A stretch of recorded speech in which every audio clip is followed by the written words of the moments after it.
Table queen চ্যানেলে একটা স্বরচিত অনুপ্রেরণামূলক গল্প পাখিদের নিয়ে। পাখিরা কীভাবে বুদ্ধি করে যুদ্ধ থামালো।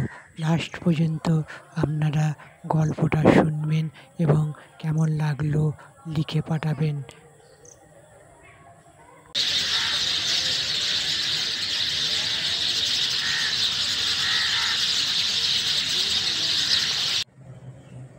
আমার লেখা একটা ছোট গল্প বন্ধুরা তোমাদের সঙ্গে শেয়ার করছি।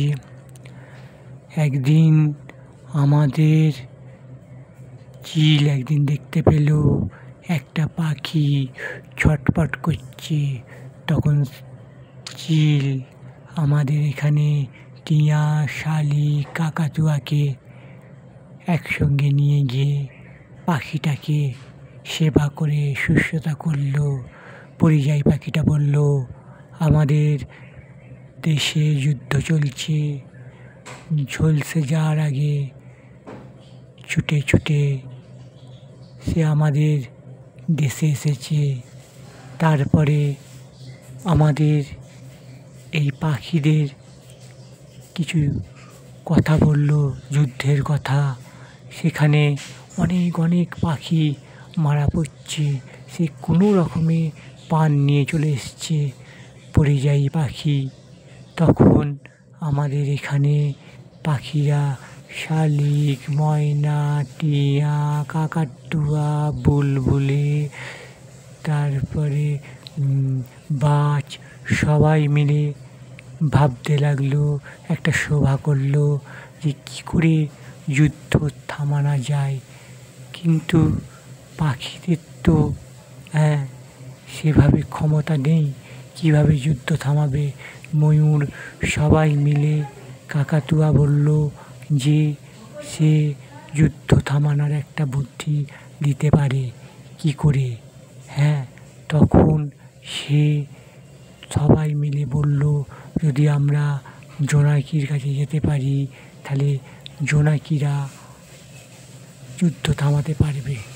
তখন সবাই মিলে শত শত আমাদের এ দেশীয় জোনাকি, সব দেশের জোনাকিরা এক জায়গায় জড়ো করে একটা বুদ্ধি করা হলো। তারা যুদ্ধস্থানে গিয়ে সৈনিকদের দুটো চোখে আলো জ্বেলে দিল। সৈনিকরা আর দেখতে পেল না, তারা বসে পড়লো যেখানে ছিল। এইভাবে আস্তে আস্তে সৈনিকরা আর দেখতে না পায়, যুদ্ধ থেমে গেল। এইভাবে জোনাকিরা যুদ্ধ থামালো।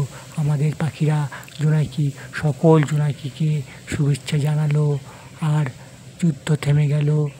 আমরা যেটা পারিনি না মানুষরা করে দেখালো। এটা আমার লেখা ছোট গল্প, আপনারা শুনুন, অনুপ্রেরণা পাবেন। গল্পটার নাম হলো জোনাকি যুদ্ধ থামালো। পরিযায়ী পাখিরা আবার তারা সব তাদের দেশে ভিন দেশে ফিরে গেল। পাখিকে আর জোনাকিদের শুভেচ্ছা জানালো, ভালোবাসা জানালো। আবার পৃথিবী আগের মতো সুন্দর হলো। টাটা। গল্পটা শুনবেন, অনুপ্রেরণা পাবেন।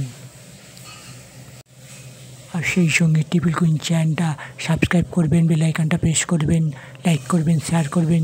ছোট গল্পটা সকলে মিলে শুনবেন, শোনাবেন, অনুপ্রেরণা পাবেন, বাচ্চাদের শোনাবেন। টাটা।